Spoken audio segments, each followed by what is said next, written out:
Alors voilà, on est toujours au parc de la Villette. Il est 23h40.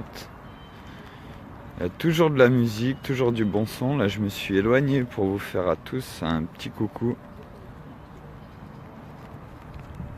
Et puis voilà, et puis savoir où vous en êtes. Si tout le monde veut venir, vous avez vu cet après-midi, on vous a montré, il y a de la danse. Et les gens sont là, et il y a plein d'énergie positive. Et maintenant, si on veut la faire, cette révolte non violente, c'est maintenant. Et on veut tous changer les choses. On s'est tous dit une fois dans notre vie, mais qu'est-ce qu'on pourrait faire pour que ça change? Et là, c'est le moment. Ah, salut, je sais pas qui c'est.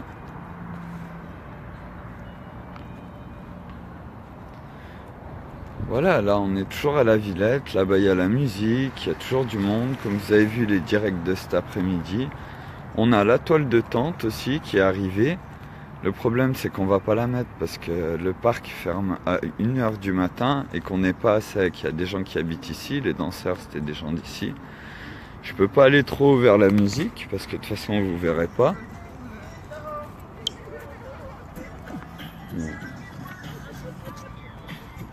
Mais il y a toujours la musique, il y a toujours du monde. Ça danse toujours. Tranquille. Ça se passe bien, on vous attend. Là, ce soir, on a la tente 6 places, mais on va pas la mettre parce que, vu que le parc ferme à 1h. Mais que ce soit demain, après-demain, vendredi, le jour où vous arrivez tous, il y a l'électricité, il y a tout. Et là, on allume les directs Facebook. Parce que le parc n'est pas fermé et il n'y aura pas de violence, encore une fois. Donc maintenant, c'est à nous de décider. On a tous, au moins une fois dans notre vie, on s'est tous dit, mais qu'est-ce qu'on pourrait faire pour que tout ça change? Et franchement, qu'est-ce que vous voulez faire d'autre? Vous voulez attendre quoi? Vous voulez voter pour un ou l'autre? De toute façon, c'est tous des marionnettes. Ça aurait été Mélenchon, ça aurait été quelqu'un d'autre. Ils ont tous des familles. Autre que l'argent. Il y a d'autres pouvoirs de pression. Et si là, aujourd'hui, on veut faire quelque chose, c'est maintenant. Donc là, vous avez juste qu'à prendre vos toiles de tente et venir ici et on va tous s'amuser. Et comme j'ai dit, et comme je le redirai encore pendant 5 jours, oui, je me répète, si ils veulent venir, les CRS, ils nous traîneront comme des cadavres. Et là, on verra s'ils posent pas les boucliers, s'ils posent pas les tonfas, s'ils vont pas venir s'allonger avec nous.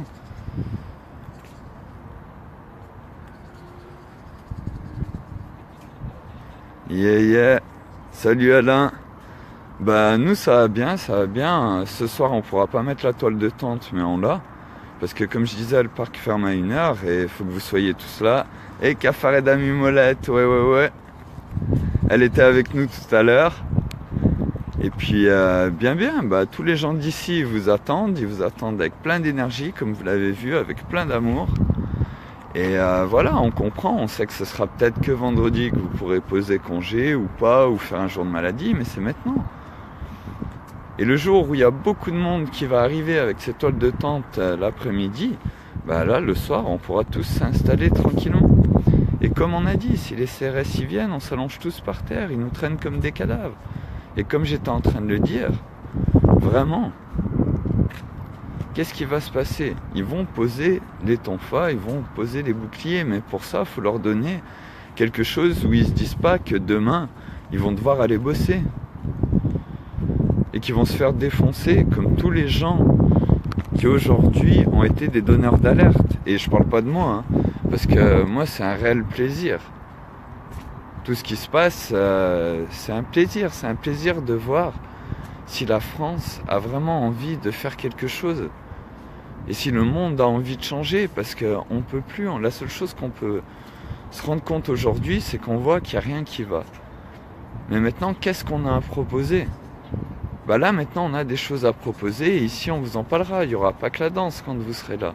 On parlera des énergies libres, on parlera de toutes ces choses et on diffusera des vidéos. Et s'il y en a qui peuvent ramener un rétroprojecteur, ce serait pas mal aussi. Sinon, on regardera pour en trouver un et on va faire quelque chose maintenant.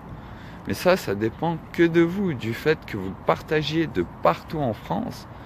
Moi là, je suis ici, je suis souvent avec le téléphone, je pourrais avoir les PC aussi. Mais c'est à vous, c'est vous qui regardez les directs, qui devez faire en sorte de dire aux autres, moi je peux pas venir tout de suite, mais allez-y. Et tous les gens qui sont passés, Aurélien et Anto, qui sont passés nous voir, qui nous ont dit qu'ils revenaient mercredi, qui ont été déterminés, voilà, c'est un plaisir. Et qu'on soit 20 ou 40 millions, ça dépendra de vous, mais nous on sera là, et on sera en paix. Parce qu'on n'a pas envie d'aller les voir, d'aller contre les CRS, parce qu'aujourd'hui, oui, on y va, il faut y aller, ceux qui veulent y aller dans les manifestations, on comprend. Mais ça sert à quoi? Eux comme nous, on veut pas de ça. Et ils veulent mettre la dictature militaire. Donc il n'y a personne qui veut de ça. Alors maintenant, si vous voulez faire Woodstock ou si vous voulez faire mai 68 sans les pavés, là on en a la possibilité. Et on peut le faire et ça tient qu'à nous. Donc comme je vous dis, comme là, ce soir même on a la tente. On est 2, 3 à rester par là, enfin, pour le moment. Il y a encore 7-8 personnes, mais qui habitent vraiment ici. Il y en a peut-être d'autres qui vont rentrer. Et pourquoi pas, on ira peut-être au QG Anonymous, parce que j'ai dit que je restais là, que je voulais dormir ici. Mais là, pour le moment, il n'y a personne. Donc, j'ai pas de problème avec ça. Je vais rester ici, là, si on ressort du parc. Je pense que normalement, je devrais rester ici. Mais si vous venez pas... Nous, on peut être que là pour vous accueillir. Vous comprenez ce que je veux dire? C'est-à-dire que pendant 5 jours, on va être ici, qu'on soit obligé de sortir d'1h du matin à 6h et de mettre la toile de tente dehors, dans la rue, on la mettra dans la rue. Si je dois dormir sur le côté et rencontrer des gens et discuter, il n'y a pas de problème. Parce que pourquoi? Parce que hier, on vous a juste lancé l'appel sur Facebook. On n'a pas parlé avec tous les gens qu'il y avait dans le parc. Là, aujourd'hui, on a rencontré tous les gens qui habitent ici. J'en ai rencontré hier, on a discuté. Et il y a plein de danseurs. C'est magnifique. On a passé un après-midi terrible. On s'est éclaté. Maintenant, si vous voulez venir, et c'est pas une manifestation, non, c'est juste, on dit, on arrête. On arrête tout ça. Donc si vous voulez venir, là, ici, au parc de la Villette, je répète encore, il n'y aura pas, mais vraiment pas, de violence. Parce que s'ils viennent, on s'allonge comme des cadavres, ils nous traîneront comme des cadavres. Pourquoi? Parce que c'est ce qui se passe en Palestine, c'est ce qui se passe en Syrie, c'est ce qui se passe dans plein de pays tous les jours. Et c'est vraiment leurs enfants, leurs oncles, qu'ils traînent. C'est des vrais cadavres. Alors que nous, ils veulent nous pousser à la violence, on l'a vu dans les manifestations, moi je l'ai vu à Bastille, comment ils resserrent les groupes. Et qui nous mettent tous les uns contre les autres pour après dire qu'on les a poussés et défoncés, taper sur des femmes qui n'ont rien fait. Une femme asthmatique à Bastille, elle est filmée, elle est dans les directs, je sais plus lequel, il y en a tellement. Pardon, mais elle est filmée. Elle fait une crise d'asthme, elle veut sortir avec son mari, il veut la laisser sortir elle, mais pas son mari. Il a fallu qu'on pousse tout le monde, qu'on lui dise, regardez, voilà, maintenant il va sortir. Il n'y a personne d'autre qui va sortir, on ne va pas forcer votre cercle, vous inquiétez pas les gars, ça va bien se passer. Et ils sont sortis. Il y a une journaliste de France Inter qui s'est fait arracher son badge. Elle voulait sortir, elle filmait. Et non, on la laisse pas sortir. Interdit. On leur demande où est-ce que vous voulez que les gens qui sont non violents peuvent se mettre pour pas se faire fracasser. Ouais, ça doit vous donner le tournis là, je suis en train de faire les 100 pas parce qu'il y a que là qu'il y a de la lumière. Et ils avaient rien fait, tous ces gens.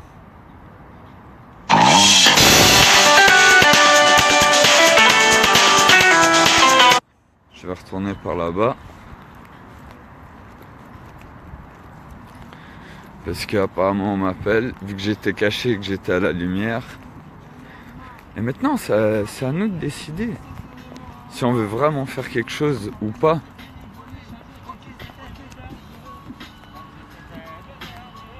Et là, il y en a plein, je sais, qui vont venir ce week-end. Parce que bien sûr, on n'avait pas prévu. Si vous pouvez poser un jour de congé, vous arrivez que vendredi. Et là, vous voyez pas bien, mais on est là toujours. Ah, vous voulez quoi? Mais comment on peut avancer? Quand même tu sais, aujourd'hui je suis pas décidé. Ah, mais j'ai des idées. Yo. Tous les jours, c'est quoi? ils sont dans la rue. Ah. Et là, il y a plein de gens. C'est émigrés. Allez, vas-y, fais ton plus beau chant, vas-y. Pour la peine. Tous les jours, on rappe pour la paix. Yo, on trop rappe de pour la paix. souffrance dans ce bas monde. Beaucoup ont traversé le Nigeria. Beaucoup ont traversé le Niger. Beaucoup ont traversé l'Haïti. Beaucoup ont traversé la Tunisie. Beaucoup ont traversé le Nigeria. Beaucoup ont traversé le Maroc. Beaucoup ont traversé l'Haïti. Beaucoup ont traversé la Suisse. Beaucoup ont galéré dans la rue, ça fait les mains pitié. Devant le bas monde qui fait que souffrir. Oyoja, Rastafari. Oh, Rastafari. Ouais. Rastafari. Ok. On les veut. Oyo, Ja Rastafari. Rastafari. Tu connais la devise, on dit one life every day. Toi-même, tu sais, il faut vivre chaque jour comme si c'était le dernier. C'est un cadeau de Dieu. Tu peux me voir, tu peux m'entendre alors que tu as toute la richesse du monde. Mais tu t'en rends pas compte. Mais tu es toujours en train de te plaindre. Tu te dis que la vie te tombe sur la tête. Mais est-ce que tu as vu toute la chance que tu as? Tu vis dans un pays où tu as de la chance. Il n'y a pas vraiment de guerre. On n'a pas de problème climatique, toi-même tu sais, et tu vis bien, et tu es bien loti chez toi pendant que ça tire des bombes de l'autre côté à la Palestine. On est là pour faire un rap de la paix. Alors vas-y, allume le calumet de la paix. Donc voilà, vous voyez, c'est pour ça qu'on vous attend tous à la Villette, au parc de la Villette. On est tous au parc de la Villette. On vous attend tous avec vos toiles de tente pour venir ici. Mais qu'est-ce que je vais manger? Est-ce que je vais finir en sandales? J'ai envie de manger un grec, salade, tomate, oignon, quand même, tu sais. Je ne sais pas. Je vais prendre la canette. Je vais 9 burritos. C'est celle que je préfère. Elle passe bien avec mon grec. Je demande beaucoup de ma soeur dalle. J'ai la dalle.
Je donne un steak de merde.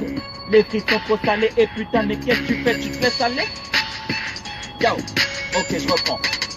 Je vais manger un putain de grec, un putain de kebab. Je vais m'asseoir sur place, je vais prendre un salade, tomate, oignon, supplément cheese, supplément cheese, supplément cheese,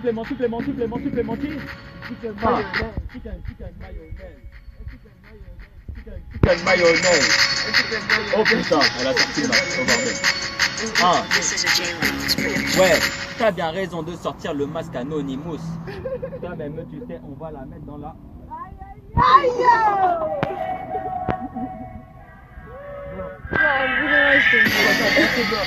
On continue à danser, bro. Attends, tu veux prendre une photo comme ça là? Une photo? Mais attends, je suis en direct là. Bon, voilà. Solidarité. Déjà, bonjour, je voudrais me présenter, excusez-moi, bonjour, excusez-moi. Je veux juste dire, s'il vous plaît, solidarité. Même si vous venez pas, solidarité, amour, partage, religion ou pas religion, faut qu'on aille au-dessus de tout ça, s'il vous plaît, si vous voulez, un monde de paix. Et faites attention aux déchets, s'il vous plaît, la nature, s'il vous plaît. Merci beaucoup. Voilà. Donc voilà, on est tous là à la Villette et vous voyez, tout le monde veut la paix, tout le monde veut que les choses elles changent. Maintenant, ça tient qu'à nous. Ça tient qu'à nous de se dire, bah voilà, maintenant on va vous montrer que stop, c'est fini.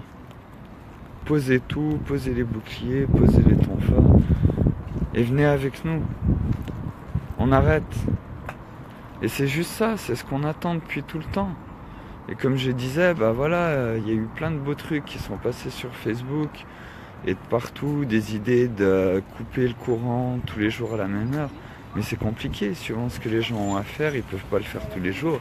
Et c'est pas des choses qui parleront à la télévision. Par contre, si on est 40 millions de Français à venir en direction du parc de la Villette, que les gens qui arrivent mettent tous leur Facebook, allument tous leur Facebook en direct, que tous leurs amis voient qu'ils sont ici, et que si les CRS arrivent, on s'allonge par terre et on se laisse traîner comme des cadavres, mais là les médias n'auront que ça à donner à nos frères de partout dans le monde.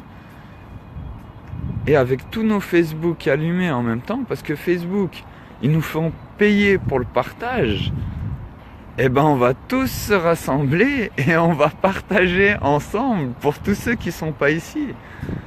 Et sans dépenser un rond. Les seuls dollars qu'on va payer pour ceux qui le voudront sera pour vous libérer de vos chaînes symboliquement. Et vous n'avez pas besoin de le faire, comme je disais, à 30 € par mois. Là, on n'en est plus là, on n'a pas besoin de ça, on veut tout changer. Mais par contre, le faire une fois, pour vous, parce que tous les gens qui l'ont fait, ils ont dit « Putain, mais qu'est-ce que ça fait du bien de savoir que celui-là, ce billet, ils ne l'auront pas. Et d'avoir pu parler avec mon cœur. » Et maintenant, ils ont réussi à nous mettre dans la tête qu'on ne pouvait pas faire les choses sans violence.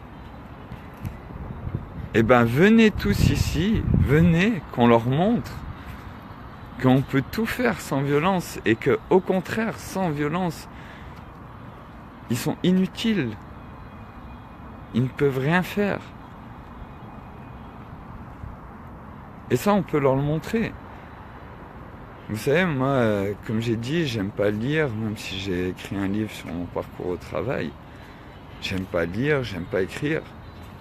Mais j'ai regardé des documentaires et le film aussi de Gandhi. Et qu'est-ce qu'ils font quand ils brûlent leurs papiers? Ils se font tabasser. Ils se prennent des coups de tonfa au début, puis ils tombent. Et puis pendant le film, qu'est-ce qui se passe? Il y a une fusillade, ils fusillent des gens qui viennent manifester. Et derrière, rétablir le calme, c'est compliqué. Bonsoir Azel. Plaisir que vous soyez là. Et donc je parlais du film de Gandhi, où à chaque fois, quand ils ont brûlé les papiers, ils se sont fait défoncer, ils sont restés. Et qui a même eu pire, qui se sont fait fusiller par quelqu'un qui était fou à ce moment-là. Et là, on n'est pas là pour se faire fusiller, mais au final, ils nous tapent sur la gueule et ils se donnent eux-mêmes des raisons de nous taper sur la gueule. Mais des cadavres, mes amis. Des gens inertes où vous laissez tout votre poids, pas besoin de vous débattre, qui doivent tirer. Si en plus on s'attache par exemple la cheville ou les pieds avec du Chatterton, parce qu'ils n'ont pas de couteau sur eux, bah on va bien se marrer tous ensemble. Franchement, on va bien se marrer, on va bien rigoler. Moi je vous le dis. Et après, il n'y a même pas besoin de ça. Si on est 40 millions au bout d'un moment, ça va être sur les routes, de partout. Il y aura tellement un gros bouchon que vous aurez juste qu'à prendre vos toiles de tente, allumer votre Facebook, charger avec les voitures, allumez votre Facebook, parlez avec votre voisin et vous pique-niquez ici. Ça y est, c'est fini. La France, elle s'est arrêtée. On s'est assis, vous venez nous voir avec des CRS, on s'allonge. Et on est en direct sur tous les Facebook de tous les Français qui disent « mais non, c'est terminé ». Et quelles sont les solutions? Bah justement, les gens qui venaient au parc de la Villette, si vous avez un projecteur, on les projectera en direct. Ou sinon sur les PC qu'on a, même c'est un écran 17 pouces, et on va en parler. Vraiment. Et si partout dans le monde, il se passe la même chose, bah elle est aussi là la solution. Je vous en ai pas parlé, en tout cas pour ceux qui me suivent, jusqu'à maintenant. Mais la solution pour résoudre guerre, famine, pauvreté, pénurie en moins de 10 ans, et oui, je suis une grande gueule, bah voilà, hein. On m'a dit souvent que je pouvais brasser du vent. Et ce que j'ai répondu au fait qu'on me dise, bah tu brasses du vent, j'ai dit, mais si tu brasses du vent devant une éolienne, tu produis de l'énergie propre et renouvelable.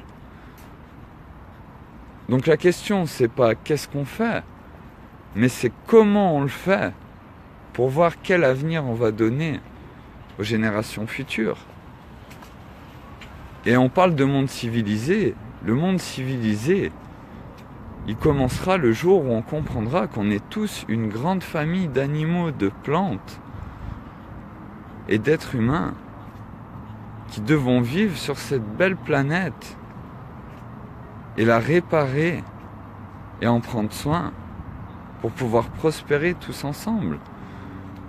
Et après, pour ceux qui suivent depuis un moment, on a fait des transferts de connaissances, on a parlé de l'économie de la connaissance et du biomimétisme, de la blue economy aussi, mais c'est quoi ça?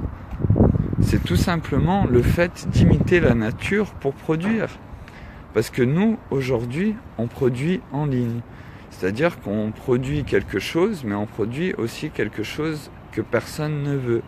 Et quelque chose que personne ne veut, ça s'appelle un déchet. Et la nature, elle, quand les feuilles tombent des arbres, on n'organise pas un ramassage. Ça nourrit d'autres êtres vivants sur cette planète. Et tout est un cycle. Alors nous, on pourrait produire en cycle. Et aujourd'hui, une usine, ça c'est la blue economy par exemple, je vais juste prendre un petit passage, on va parler de la blue economy. Aujourd'hui, une usine, pourquoi elle pollue? Parce que ça lui coûte moins cher de polluer, de payer des amendes, que de produire sainement et de rien rejeter dans la nature. Le principe de la blue economy, qui vient d'un Belge qui s'appelle Gunther Pauli, c'est le fait de produire comme la nature, en cycle. C'est-à-dire que tous les déchets sont récupérés pour faire quelque chose qu'on peut vendre, pour faire du profit. Donc ça veut dire, je trouve pas le mot, excusez-moi, c'est peut-être la fatigue, ça reviendra, je trouve pas le mot, mais pour faire un produit, voilà, pour faire un produit qui aura 100% de marge, parce qu'en fin de compte, c'est un de vos déchets.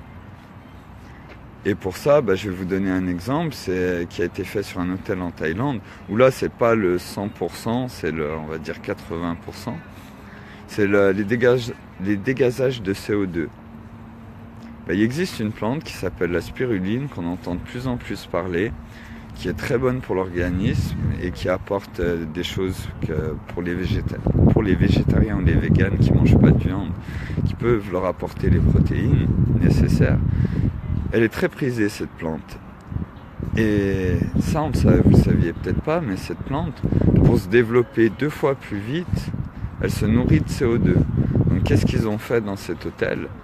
Ils ont fait des tours, des spirales au-dessus des cheminées, où où ils ont fait pousser de la spiruline et ils ont eu un rendement 2 fois plus efficace que les gens qui font ça dans plein d'endroits et que c'est leur métier de cultiver de la spiruline. Et l'avantage, c'est que c'était un hôtel, donc ils l'ont revendu à prix d'or. Et c'est pas une plante, pardon, c'est une algue. Je suis vraiment désolé, je rectifie, c'est une algue, c'est pas une plante. Ouais, je fatigue un peu, mais tranquille. Enfin, je fatigue un peu pour l'élocution, mais sinon ça va bien. Et puis, pas fatigué pour dormir, parce que là, il y a encore plein de monde. Enfin, il y a du monde, ceux qui étaient là cet après-midi.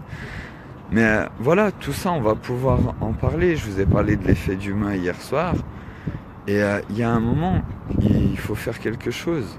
Et c'est encore une fois aussi une phrase qui est, je ne sais plus de qui elle est, mais qui est dite dans les vidéos d'Idriss Aberkan, où il la cite. C'est pour le biomimétisme, c'est la nature est une bibliothèque, lisons-la au lieu de la brûler. Et la métaphore qu'il prend, elle est très juste. C'est comme si on était dans une grande pièce qui avait plein de livres, avec marqué plein de choses, mais qu'on ne savait pas lire. Et nous, qu'est-ce qu'on fait? On prend les livres pour chauffer, on les met tous au milieu, et puis on les brûle. Et c'est pour ça qu'il y a des espèces qui s'éteignent chaque jour, des végétaux qui disparaissent, et toutes ces choses. C'est qu'on brûle la nature. Alors qu'en fin de compte, au bout d'un moment, on se rend compte que il y a marqué plein de trucs dans ces livres. Et le biomimétisme, c'est le fait de imiter la nature. Par exemple, pour les fils, pour recoudre les blessures, ouh là là, je fatigue vraiment. Aidez-moi pour le fil pour recoudre les blessures. J'ai oublié ce que c'était comme type de fil. Ouais, désolé, je suis pas au top là. Mais on va se rattraper. Donc pour le fil pour recoudre, les chirurgiens maintenant, ils utilisent un fil qui est vraiment fin, vraiment terrible. C'est du biscus de moule, ce fil. Et le seul moyen de récupérer ce fil, c'est de prendre une moule et de la faire tourner sur elle-même et de récupérer ce fil. Et c'est aussi la colle. Le biscus de moule, c'est aussi la colle la plus puissante, la meilleure colle au monde. C'est-à-dire qu'elle colle sous l'eau. Et en fait, le biomimétisme, c'est vraiment imiter la nature pour produire et s'inspirer de la nature. Et ça, c'est Janine Linus, je crois. Mais de toute façon, si vous tapez biomimétisme sur YouTube, vous allez trouver. Ça, c'est l'américaine ou l'anglaise, je sais plus. Ça, c'est la fatigue encore.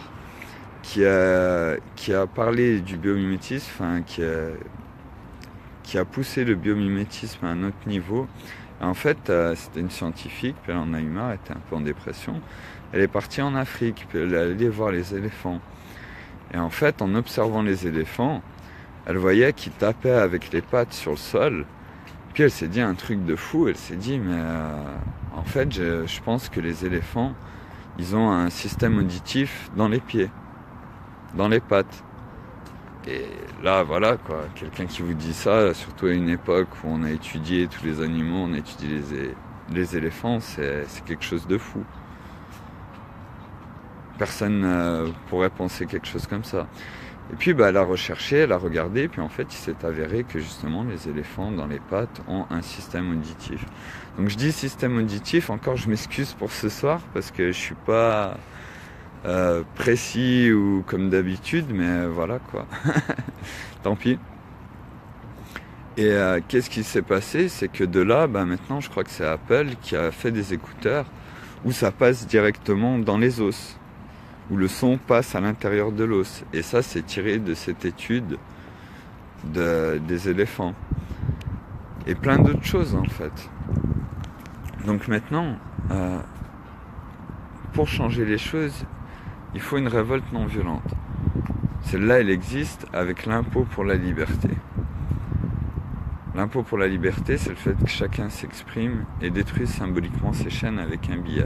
Ça, ce sera après les présidentielles et ce sera valable tant qu'on aura l'argent. Parce que s'il passe l'argent virtuel, cette solution-là, elle sera plus valable.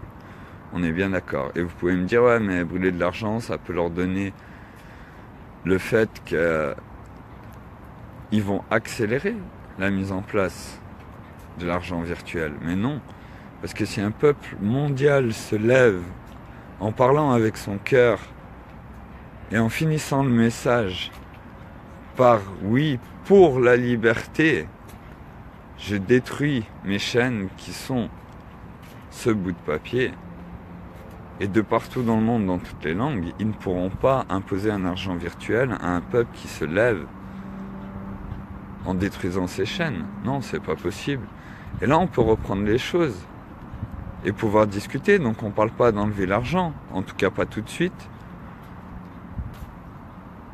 Mais il y a des solutions. L'économie de la connaissance, c'est quelque chose qui est énorme. Je ne vais pas l'expliquer en détail, mais c'est le fait d'utiliser la connaissance comme puits de pétrole. Donc en analysant la nature et en tirant des choses de la nature, parce qu'on fait des choses tellement stupides. Et je vais juste vous dire cela, et puis après je vais arrêter avec ça. Il y a un coquillage qui existe, qui s'appelle le cône du Pacifique, qui est vendu à 3 $ sur les marchés, je crois que c'est en Thaïlande. Je sais pas ce que j'ai avec la Thaïlande ce soir, mais je crois que ça aussi c'est en Thaïlande. C'est un coquillage qui vaut 3 $ sur les marchés. Et ce coquillage, il produit une toxine. Mais si vous le prenez avec un gant, il n'est pas dangereux pour l'homme. Ça traverse pas, son dard ne traverse pas un gant de plongée. Et cette toxine, elle s'appelle la myconotoxine. Et le prix de l'or au kilo, aujourd'hui, ça doit être 30 000 €, on va arrondir. Waouh, j'ai du mal ce soir. Donc le prix de l'or, c'est 30 000 €. Et la demande de cette toxine mondiale est supérieure au kilo. À votre avis, combien fait cette toxine? Pour ceux qui ont vu la vidéo d'Idrissa Berkane, n'hésitez pas. Combien fait le prix de cette toxine au kilo? Alors à quoi sert cette toxine aussi? Elle sert en neurochirurgie pour avoir un niveau de détail beaucoup plus performant quand ils font des scanners pour déceler les cancers et savoir où agir. Alors dans les commentaires, là, les 3 personnes, le prix de cette toxine au kilo, 1 kilo d'or, c'est 30 000 €. Donc si je vous dis ça, c'est forcément qu'il y a des chiffres plus extravagants, donc on va dire 100 000 €. À votre avis, c'est plus? C'est plus. 200 000 €. C'est plus. 1 million d'euros. C'est déjà beaucoup. C'est plus. C'est 800 millions d'euros le prix de la toxine au kilo. Et l'économie de la connaissance, c'est ça. C'est qu'un coquillage qui est vendu à 80 000 €, je crois. Eh ben non.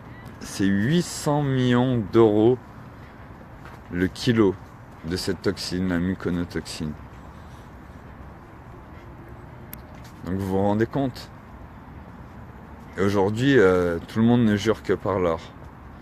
Et ça, encore une fois, c'est la connaissance. Et il y a tellement d'exemples comme ça. Et vous voyez, un exemple, c'est la Corée du Sud. La Corée du Sud, c'est un petit pays qui n'a aucune matière première, qui est 171 fois moins grande que la Russie, et qui exporte quand même 20% de plus que la Fédération de Russie. Pourquoi? Parce qu'ils exportent la connaissance. J'arrive. Bon, du coup, voilà, vous voyez, on m'appelle parce que ce soir, je suis pas tout seul, donc je vais retourner avec eux. Et puis, nous, on vous attend ici, encore une fois, avec plein de bonnes vibes, plein d'amour. Et puis, je vous souhaite une merveilleuse soirée. Je m'en vais dans le noir. Le cafard disparaît dans le noir. Alors, bonne nuit.